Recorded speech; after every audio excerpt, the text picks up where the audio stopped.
As blind men guided by another blind man miss the right path and fall into a ditch, materially attached men led by another materially attached man are bound by the ropes of fruit of labor, which are made of very strong cords, and they continue again and again in materialistic life, suffering the threefold miseries. The purport by Srila Prabhupada. Since there must always be a difference of opinion between demons and devotees, Hiranyakashipu, when criticized by his son Prahlad Maharaj, should not have been surprised that Prahlad Maharaj differed from his way of life. Nonetheless, Hiranyakashipu was extremely angry and wanted to rebuke his son for deriding his teacher or spiritual master, who had been born in the Brahmana family of the great Acharya Shukracharya. The word Shukra means semen, and Acharya refers to a teacher or guru.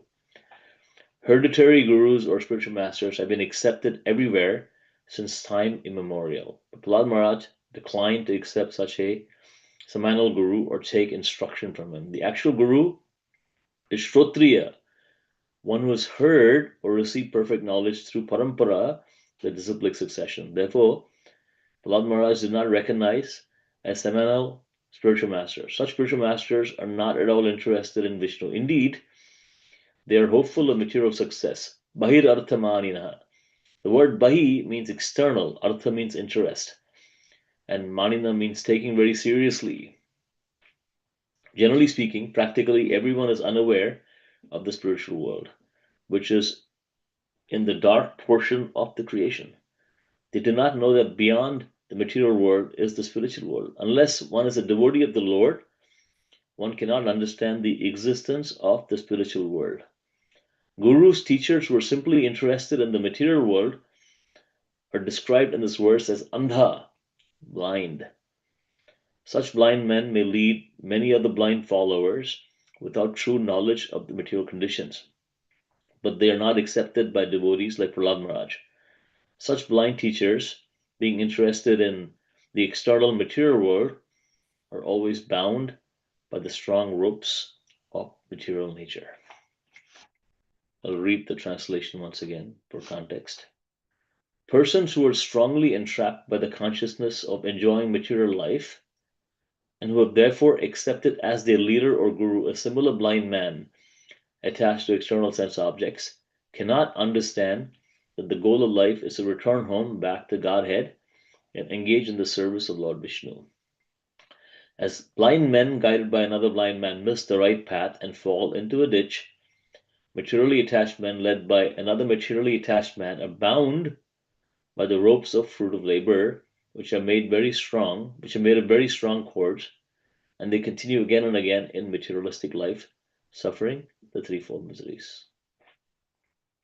So these verses, specifically text 30, 31, 32, are considered the crux of the conversation between Prahlad Maharaj and Hiranyakashipu in response to Hiranyakashipu's question that, that from where did you learn all this information?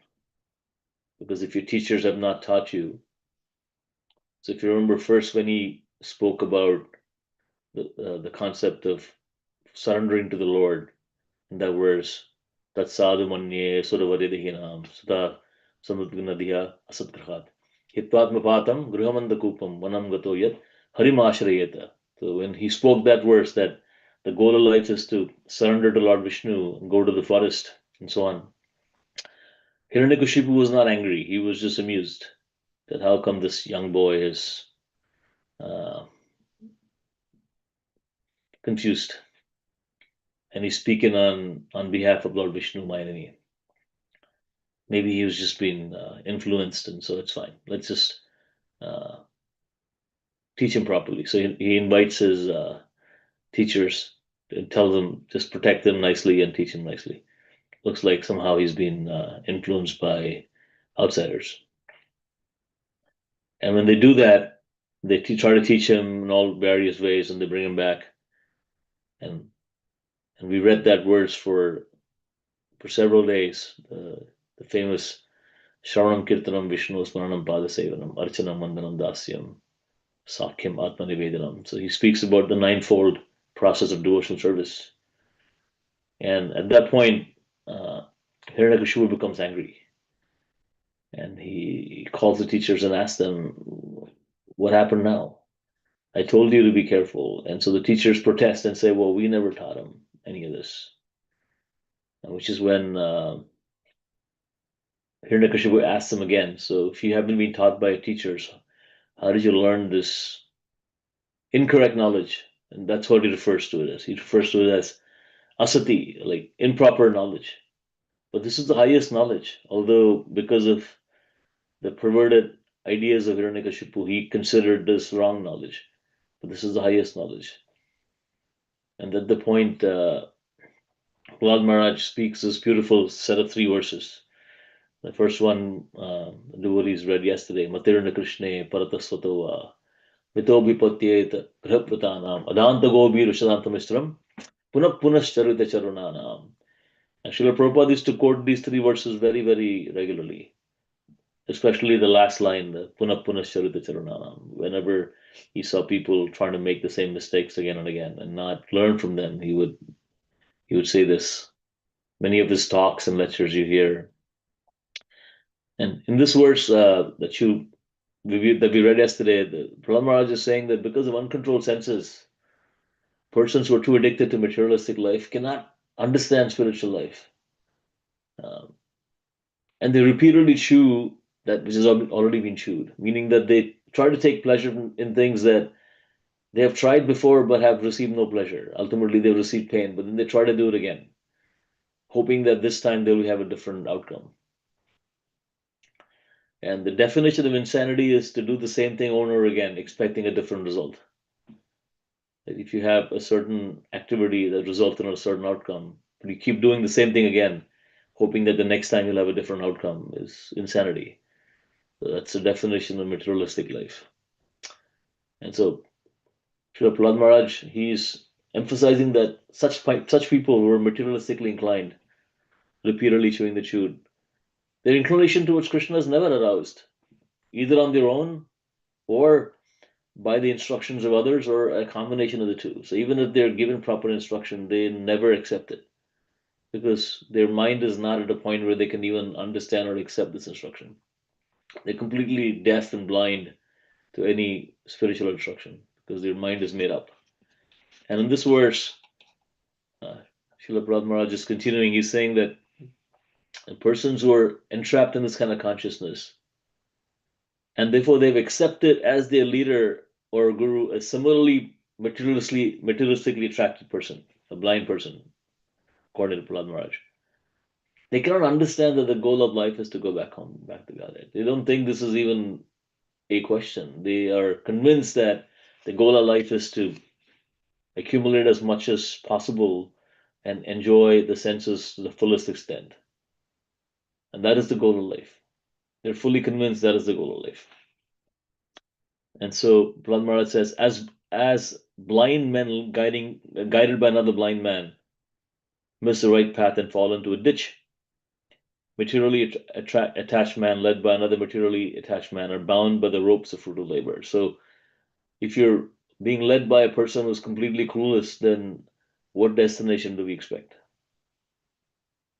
We cannot expect any destination different from falling into a ditch. Right? The blind man leading a blind. This is a very common phrase. When you see a situation where the complete group is clueless and even the person who's leading them is clueless, then it's a common expression, blind man leading the blind. And that's exactly what Srila Prabhupada Maharaj is speaking here, saying that if you're following a teacher who's himself extremely confused, then you don't expect any other outcome than being led by a blind man. And this example is very vivid in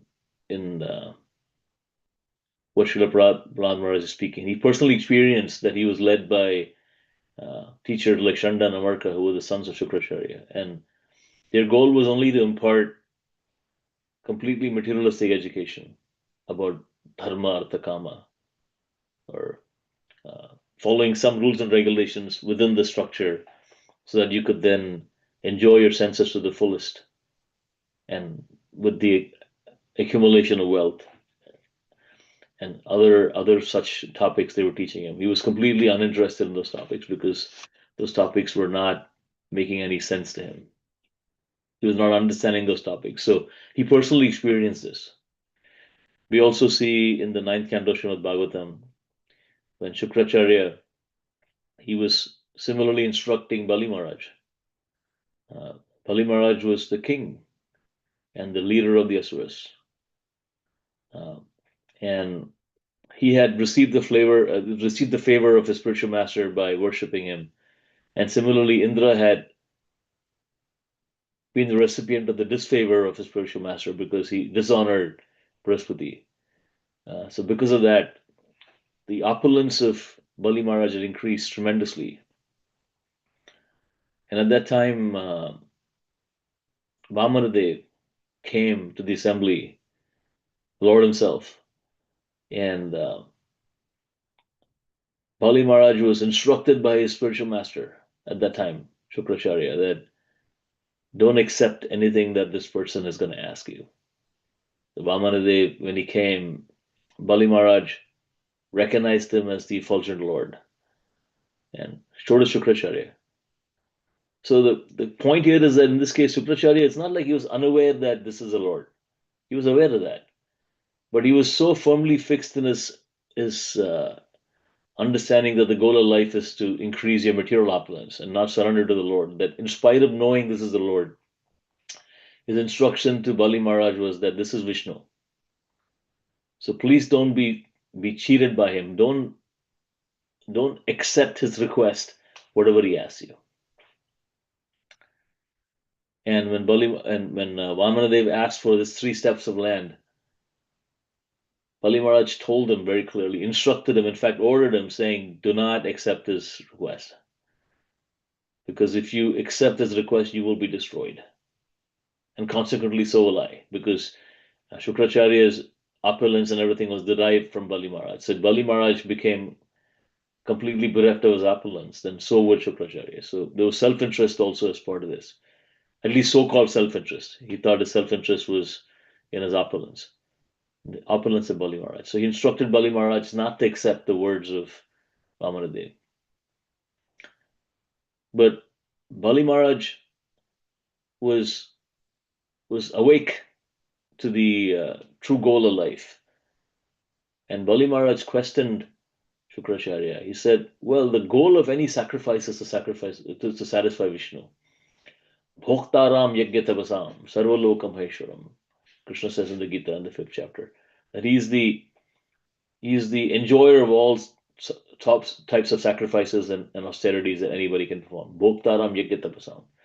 So any sacrifice that's performed ultimately is to please Lord Vishnu or Lord Krishna. So if the Lord himself has come to my assembly when I'm performing the sacrifice, so rather than try to satisfy the Lord in an indirect way, he's directly coming now and trying to accept what I'm giving him. Then I should wholeheartedly surrender to that process.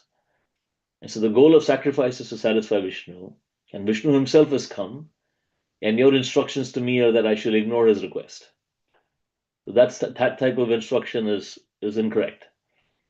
And Bali Maharaj understood that, and then he told Shukracharya that I cannot accept your request. No matter what this Brahmana boy, this dwarf Brahmana asks me, I'm going to give him. And that displeased Shukracharya to the point where Shukracharya said, if you disobey my orders and accept what Vamanadev is asking you, then you will be destroyed. And that is my curse to you. And Bali Maharaj accepted that curse because he rejected his guru, who was giving him the wrong instruction, and accepted the words of Vamanadev. Anyway, that's the whole detailed pastime. But the contrast I was drawing here is that Bali Maharaj had the wisdom to understand that his guru was not giving him the right direction. Ultimately, the job of the guru is to connect us with Krishna.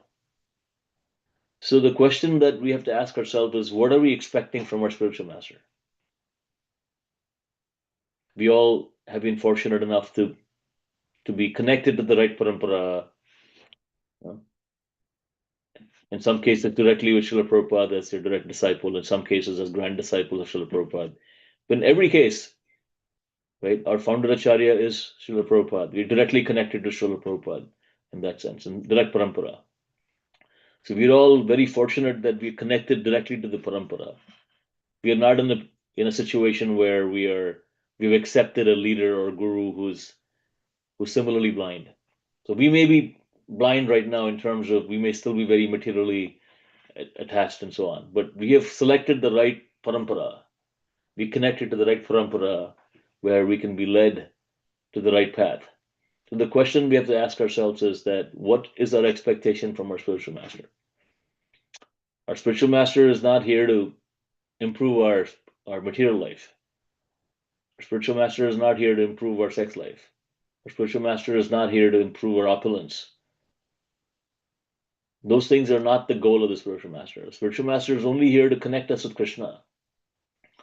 So the question that we have to ask ourselves is that if that is that first of all, is that truly understood by us? That our spiritual master is here to actually connect us with Krishna and not anything else. So anything else that we desire from our spiritual master in terms of temporary situations that we might be in, whether it's materialistic situations or issues with dealing with other people, other devotees. I mean, a lot of times we will ask our spiritual master questions around, oh, how can I deal with this person? That's all. It's all fine. That's one thing. But that is not the objective of the spiritual master. The spiritual master's objective is to connect us with Krishna directly. So if we are expecting anything else from our spiritual master, we're actually cheating ourselves. And this is something that I heard from a lot of my senior god brothers when they were speaking about my spiritual master and during his Vyasa Puja and other kind of functions that recently happened. That spiritual master's goal is to connect us with Krishna. 7:24 a.m. And be fixed in that. So if we are having any other expectation from our spiritual master in terms of improving our material situation or improving our social relationships or anything else, then we are actually cheating ourselves because we are not accepting the highest and trying to get something that's not the highest. It doesn't mean that our material problems are not relevant and we shouldn't try to solve them. We should, but we should understand where we can really benefit from the association of our spiritual masters, and specifically the Vani, right? Because the Vapu may be there, may not be there at some point, but the Vani is always available. So hearing from our spiritual master, the Bhagavatam classes and the lectures that our spiritual master, that's only focused on how we can improve our connection with Krishna. That is the entire focus of a bona fide spiritual master, to connect us back with Krishna. As Srila Vishwanath Chakravarti Thakur says, Yasya prasadat bhagavat prasado yasya prasadat nagati kutopi dhyan som tasya sastri sandhyam vande guru Sri Charanarvindam. So a bona fide spiritual master's only objective is to connect his disciples back to the parampara so that they can focus their life on becoming Krishna conscious. That is the only objective. So then we should take advantage of this opportunity that we all have, where we have been connected to the parampara in a bona fide manner. So how do we then maximize the opportunity to be able to become fully Krishna conscious in this lifetime? And again, I'm repeating myself a little bit, but this is such an important point that if we are not using that opportunity to really become Krishna conscious in this lifetime and then get waylaid by other sorts of concerns that we may have, then we are actually misusing the opportunity. There's a beautiful analogy that comes in the Shastra. I forget it, it's in the Padma Puran or in the Vishnu Puran. I forget it, where it comes, but this is something that Lord Brahma speaks about this. And he says that the human birth is a very special birth, where the human beings have the ability to inquire Who am I? Who's God? How can I connect with God? The animals don't really have that ability. Of course, there's some examples where in the Chaitanya Charitamrita you can ask, you can have the story of the dog that went back to Godhead and all of that. That's all there. But that's not generally the case. It's not generally that animals have the ability to inquire, why am I suffering and what is the purpose of my life? That's usually not the case. So humans have that ability to ask, what am I doing? Why am I doing this? This is a very special body. And similarly, Lord Rishabdev also says this, that the human body, although like other bodies, right, still has to undergo birth, death, old age, and disease, just like any other body, like any animal body, but has a special ability to inquire. Athato Brahma Jigyasa, this ability to think about what is the goal of my life, who am I? And so Lord Brahma is saying that it's like getting a huge quantity of gold. Uh, is so valuable. But then a foolish person fashions a plow out of that gold and use that to till the land. So it's complete misuse. It's still metal. You can still do it if you want it, but that's a complete misuse of that opportunity, right? So you could buy hundreds of plows made of iron with just that amount of gold. But then if you use that same gold to uh, fashion a plow, then you don't understand the value of that gold. And I'm just giving a loose example. I think that's I don't know which specific Purana it is, but it's I've read this example from the words of Lord Brahma. So he's saying, don't misuse this human birth. So similarly, we are even more fortunate, right? Not only do we have human birth, but we also are connected to Parampara. So from the words of Prahlad Maharaj, we can understand that since we are connected to Parampara and we have the great fortune of being connected to the right parampara, then we should inquire in the right way and use the opportunity. And of course, 90% of the people, 99%, I don't know what percentage, large percentage of the people in the world are unfortunately connected, are very materialistically motivated, and they're also following leaders who are materialistically motivated. If you look around the world, people like we have our spiritual master, we honor our spiritual master. But people across the world, they also honor their leaders. They have accepted people as leaders who are either really good at throwing a ball or hitting a ball or singing and dancing on stage. And so they accept them as their role models and they want to emulate them. But then if you emulate people who are similarly in a pathetic situation themselves, then what's going to be the objective? If the only goal of your life is to be able to emulate somebody who can hit a ball really far or catch a ball or throw a ball or something like that, then that's not the goal of life, to catch or hit a ball. So, or to sing and dance on stage. So, and the contrast I'm drawing is that most people in the world have accepted such kind of individuals as their role models. But we have this unique position where we have accepted Srila Prabhupada and the Mahajans, like Prahlad Maharaj, as our role models. So then our goals in life also have to be similarly much higher in terms of trying to become Krishna conscious in this lifetime. So those were some points on the verse that we read. The next verse also is very interesting. I'm not going to speak about that next verse. We'll study tomorrow. But these three verses, 30, 31, 32, are the crux of the conversation or the response by Prahlad Maharaj to his father when he was asked, um, how did you become so contaminated in the words of Hiranyakashipu, that how did you become so contaminated if your teachers didn't teach you all of this? Where did you learn this? So the conclusion for us is that we are fortunate that we're connected to the right parampara, to a spiritual master parampara that are very focused on giving us Krishna. So we should wholeheartedly and with both arms accept this Krishna consciousness and use every opportunity we have to become more Krishna conscious, as opposed to using our limited opportunity to interact with our spiritual master through Vani or Vapu for any other purpose. So uh, that's the summary of what Srila Prabhupada is also saying in the purport. Um, so I'll stop here and see if there are any comments, any other reflections or any questions. Thank you. Hare Krishna.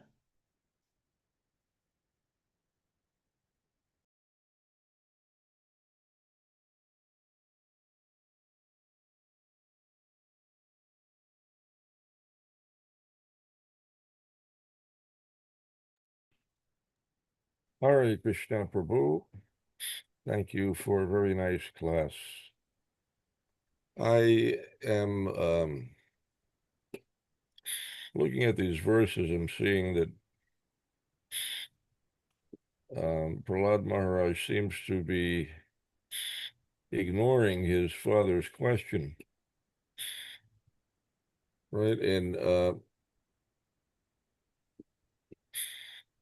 In text 29, Hiranyakashipu is asking Prahlad Maharaj, not 29, I'm sorry. Where were we? 30. He says, "You rascal, most fallen of our family, if you have not received this education from your teachers, where have you gotten it?" But Prahlad Maharaj doesn't answer the question. Instead, he goes on preaching to his father. What's up with that? He's that's he's being bold, and he's taking quite a risk there. His father is already deeply disturbed, and rather than saying something that is going to uh, appease his father, or even satisfying him by answering his question directly, he just is continuing to spout devotional philosophy. And so, and this now, we're talking about a 5-year-old child, but it looks like he's just taking advantage of the opportunity to get this message across, regardless of the circumstances. It all seems very extraordinary. What do you think is the mentality of Prahlad Maharaj that he has chosen not to answer the question? Thank you, Guru. There are a couple of points. One, and this is based on what I've heard from other senior devotees on this subject, that first of all, Prahlad Maharaj has always the best interest of his father in his mind. He's not inimical towards his father. He doesn't dislike his father or hate his father. That is very strongly demonstrated even later on when Lord Nrsingadev appears and asks him, what would he like? What benediction does he want? And he refuses to take any benediction. But when Lord Nrsingadev insists, then Prahlad Maharaj's request is that please uh, liberate my father. And so Prahlad Maharaj never had any inimical feelings towards his father, despite whatever Hiranyakashipu did to him. So he didn't really have any such feelings.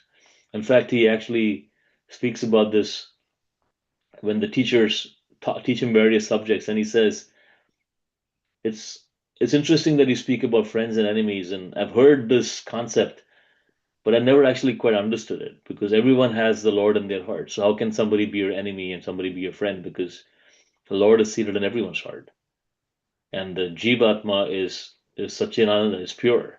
So how can somebody be your enemy and somebody be your friend? And this kind of mentality is alien to Prahlad Maharaj. He's not able to understand that. So first of all, he never had any animosity towards his father. That's the first point. And the second point is not only did he have no animosity, but he always wanted to give the best possible service to his father, and he felt that the best possible service was to connect his father back to what is really the truth. So that is the second point. And the third point is, in this case, when he was asked that from where did you learn this, Prahlad Maharaj in text 30 says, Matirna Krishna Paratasvatova. He says, his point is that even if I give you the answer, you will not understand it. Because, and that's the point he's making in text 30, where he says, Matirna Krishna Paratasvatova, that the inclinations of a person who's materialistically attached will not turn towards Krishna, even if he hears instruction from others or on his own or a combination of the two.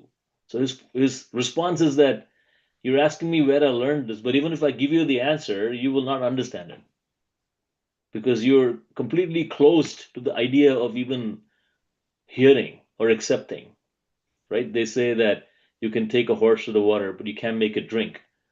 And that's exactly what essentially Prahlad Maharaj is telling his father, that I don't know how to explain this to you because you're completely unwilling to even listen. Even if I were to tell you the answer that I heard from Narada Muni and he transformed my heart, that answer would just not resonate with you because you're not open to even listening.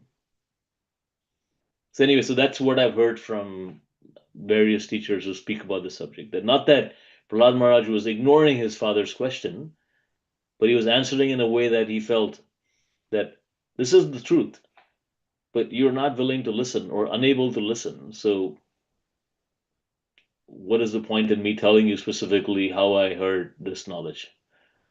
But when the classmates of Prahlad Maharaj, and we will read that in subsequent chapters, ask him the same question, that hey, we have not been taught by anybody outside of our teachers, and they've not taught us any of this. So how did you learn this? And when they were receptive, Prahlad Maharaj had no problem explaining the whole story of how he heard the instructions from Narada Muni. He had no problem doing that. So it's not like he was unwilling or unable to answer the question. He just answered it in a way that he told his father that even if I give you the direct answer, you're not going to be able to accept it.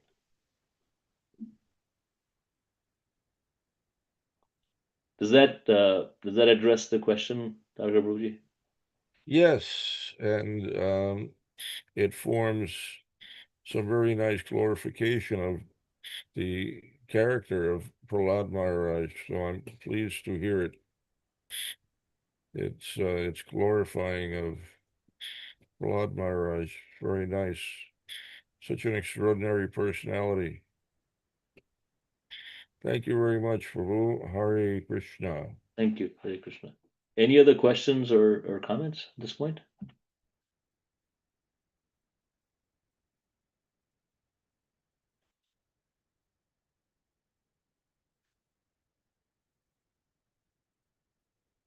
Okay.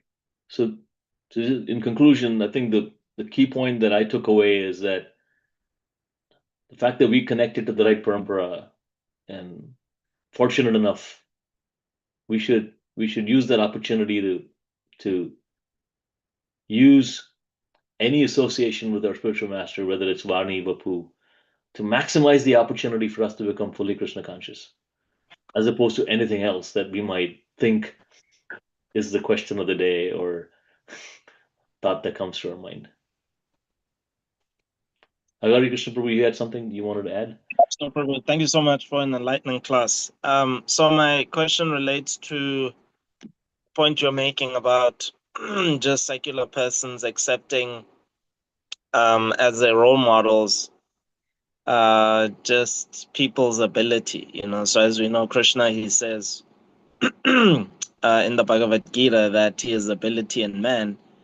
And so persons not knowing that actually persons who have an extraordinary ability or above average in sports, in acting, just in world entertainment, still they don't know that actually they are accepting them as their gurus. So basically, the kind of society we live in is one of hereditary type of spiritual masters where we're just we are socialized to actually accept these people as our leaders. And we're just ignorant, or the secular person not having the good fortune of coming in contact with a devotee is ignorant of that. Actually, they, yeah, you, this is actually the process that's being done to you. It's actually forced upon you, you know. So my question relates to that, is that, okay, for such ignorant secular persons, who are just part of a cheating social system, that just keeps them in ignorance, how, you know, how can they be accused, you know, because they become materialistic because they just are in a constant state of fear. Now in the US, because of the credit system,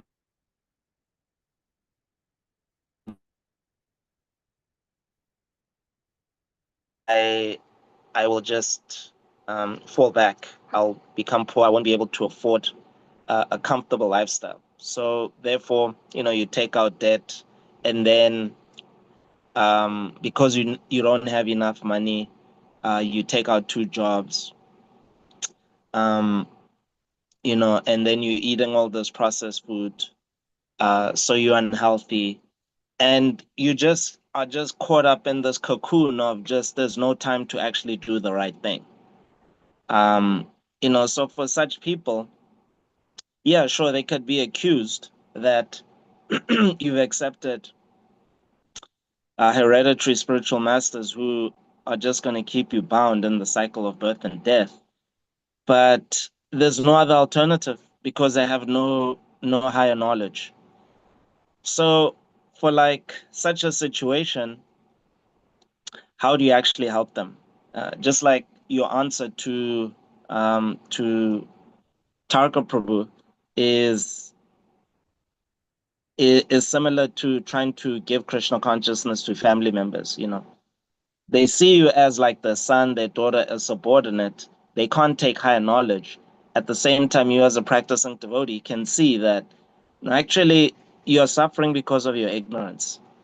And now I'm just like caught between a rock and a hard place. I don't know how to give you your actual benefit. You're refusing it because of your view. You're seeing me as a subordinate, and therefore you can't take knowledge from me, you know. So in that kind of situation, what do you do as yeah, as a practicing devotee to try to help loved ones and friends who they're suffering, but at the same time they just can't take higher knowledge from you? Yeah. Thank you, Harish. Multiple questions. I'll touch the last question, which is a crux of the question, in a minute.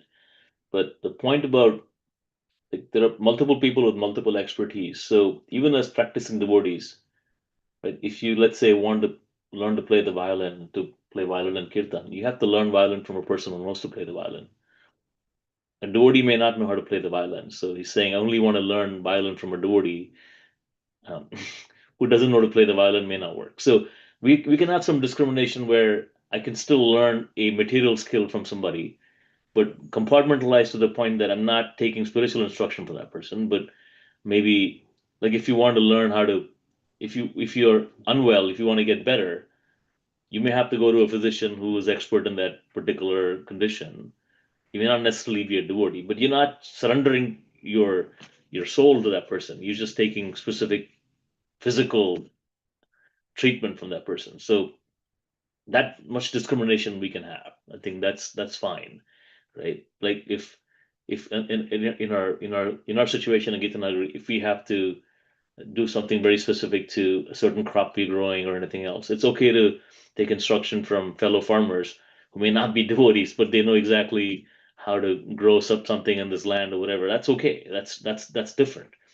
Doesn't mean that we are surrendering our practice of Krishna consciousness. That's that part. The second question around, how do you instruct, especially family members, especially superiors in the family, whether it's parents or older siblings or other aunts and uncles or others have seen us as children, who have seen us as it was very difficult to instruct family superiors in the family, because it's very difficult. I mean, you have to be super empowered, like Prahlad Maharaj, to be able to actually be able to speak in that way. And even if you saw in the case of Prahlad Maharaj, it was not like Hiranyakashipu immediately accepted the instruction and became a devotee of the Lord.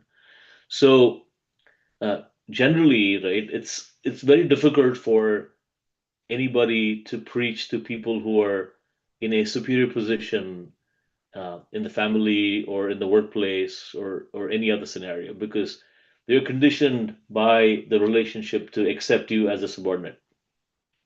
And unless they accept you as somebody who is worthy of giving them instructions, they will, even if they hear the answer, they will not accept it. Their ego, some cases, will not allow them to accept it. In some cases, they will not accept that. How could you have the right answer? Because you're just a child and you were running around in diapers in front of them, and now suddenly you're giving them some instruction. Unless you are elevated like Mother Devahuti and can accept and actually surrender to her son and accept instructions from her son in the form of Lord Kapila, that's not a normal situation. That's why that story is in the Srimad Bhagavatam. that Because an unusual scenario where a son instructed his mother, right? It's not a normal situation in life. So in these scenarios, what I've heard from even my spiritual master is that we should just pray to Lord Chaitanya and the Supreme Lord to give. Ultimately, they are the Chaitya Guru. The Lord is in the heart. The Lord is sitting in the heart of these superior persons as well in our family. So by our own example of being tolerant and humble, and by praying to the Lord, who's also sitting in their heart, to give them the ability to accept. And that's one thing. The other thing that I've seen many devotees do, and especially when uh, uh, and I have a lot of close associates who are brahmacharis and so on. They never preach to their family. They will typically have other senior brahmacharis that also kind of preach to their family, right? So, like I've heard this from Gauranga Prabhu himself, that when he would um, go meet his family, he would take other brahmacharis with him who are maybe slightly older, or even so somebody else, right? Even though Gauranga Prabhu is also a brahmachari and the other person is also equally a brahmachari, uh, but the family member's ability to accept that knowledge from another brahmachari was much easier than accepting it from him. So recognizing that limitation, not that it's a limitation of you having less knowledge or less realization, but it's just the limitation of the situation. Then ultimately, what is that objective? Is that objective that they should listen to you, or the objective is that they should actually get the right information? So if you keep that clear in our head, then we can use so many other sources. Like for instance, like we have senior devotee Srila Prabhupada disciple Tarka Prabhu in our assembly, right? So if somebody wanted to talk to their family member, you could introduce him to Tarka Prabhu, and then Tarka Prabhu could talk to that person. And so because of his seniority and everything else, it's the information coming from him will be a lot more accepted than someone in our 30s or 40s trying to explain it to a person in their 70s, right? So we have to use these kind of things. My spiritual master once specifically was talking about this in a class where he said that there was a group of scientists from the atomic research center. This was in Mumbai. They had come for the program. And so after the program, they wanted to talk to Ranaswamy. Ranaswamy said, I have a couple of people here who are also scientists. Maybe you should talk to them. And they were his disciples. So those scientists were connected with other scientists who were able to speak to these scientists, and they were very convinced. And then afterwards, Maharaj just met with them for a few minutes. But Maharaj said that if I had talked to them first, I would not be able to answer their questions, because the context from which they come is very different. So another scientist, PhD scientist, in a much better position, that who's a practicing devotee, is in a much better position to answer questions that. So it's not about your spiritual advancement. It's more about what is the best way to communicate information to the person that you want to communicate to. So that way, we have to just use our intelligence a little bit and also leave aside our ego that, well, I have all this knowledge, so I'm somehow going to download it on you, right? And so if you leave aside that ego and just look at the objective of, okay, I should make my mother or so and so person Krishna conscious, then let's use our intelligence to find the best way to do that, as opposed to somehow pounding our fists on the table and saying, I have all this knowledge, I'm gonna, whether you accept it or not, I'm gonna just give it to you. And that just makes it more difficult. So that's the answer to that question. Yeah. Thank you so much, Prabhu. Yeah, thank you. If there's nothing else, we can end here. That was a great answer. The approach of taking the help of other devotees to get through to family members. I have seen this work very well. In my own case, my parents had great difficulty to hear anything about Krishna consciousness from me. And my mother in particular was very disappointed that I had become a devotee. She had ideas that I was going to become some kind of a big influential personality, a scientist, a doctor, or some such thing. And but with a group of other devotees, I was, after becoming a devotee, staying at the temple for some time. We attempted to open a preaching center in the vicinity of my parents' home. And until we found a place, we stayed temporarily with my parents.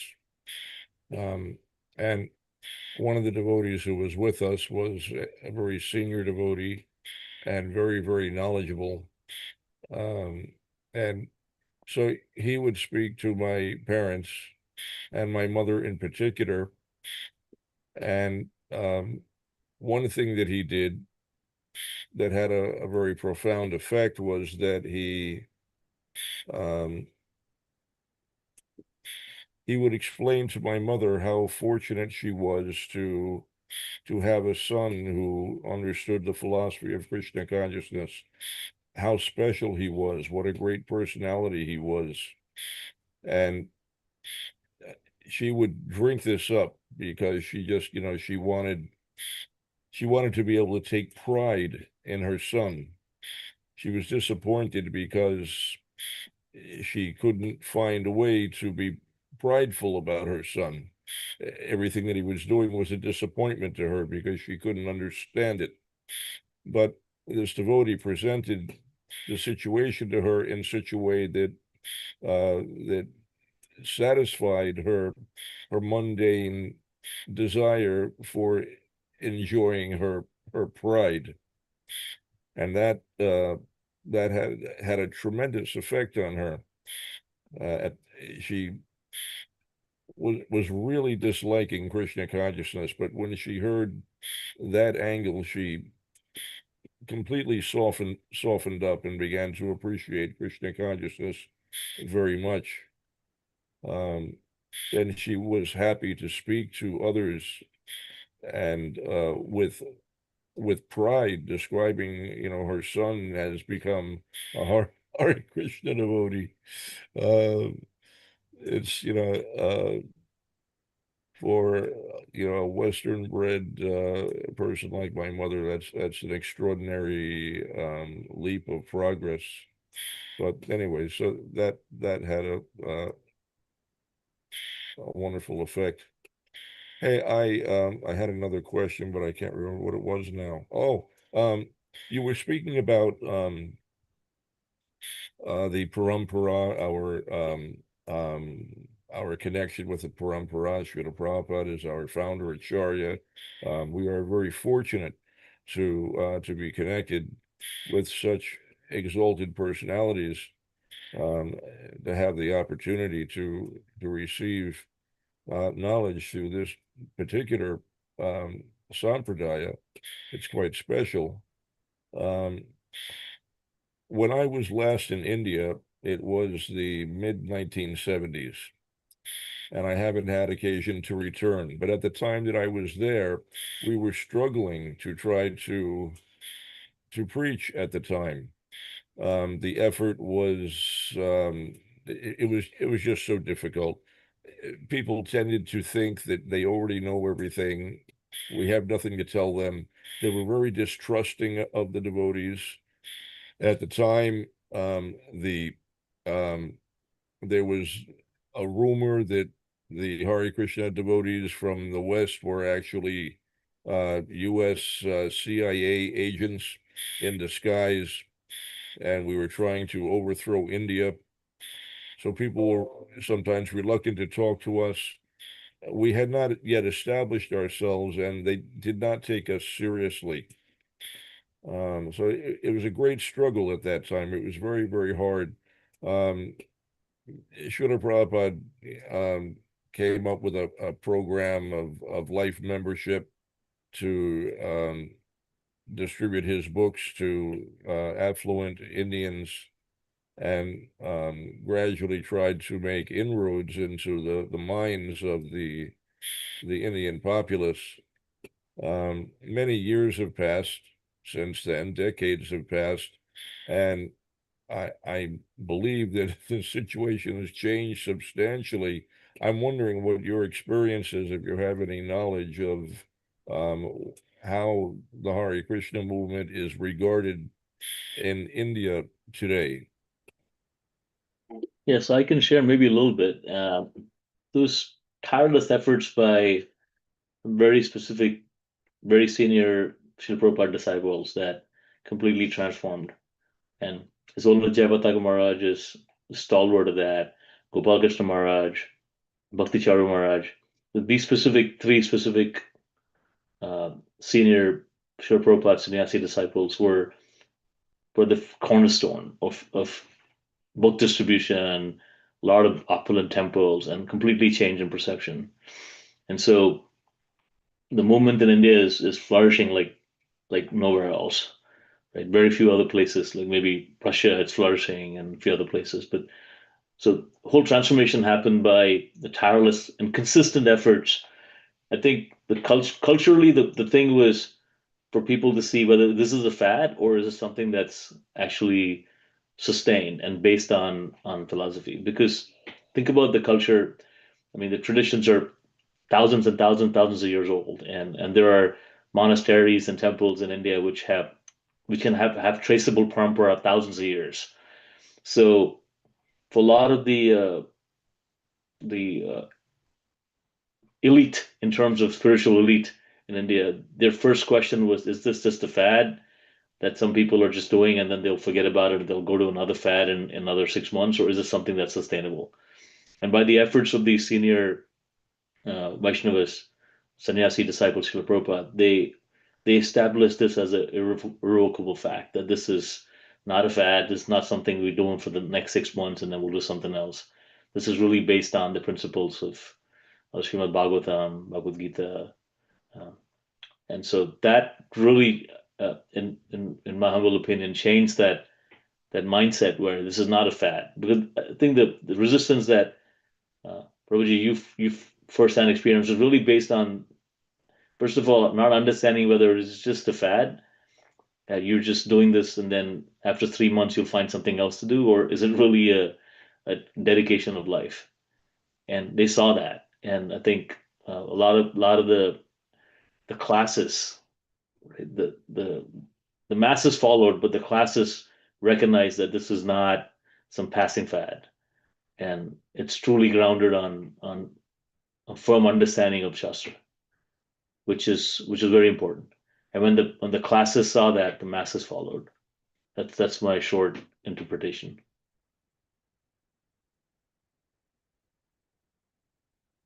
Thank you very much, Prabhu. Thank you. Hare Prabhupada Krishna. ki Jai. Hare Krishna.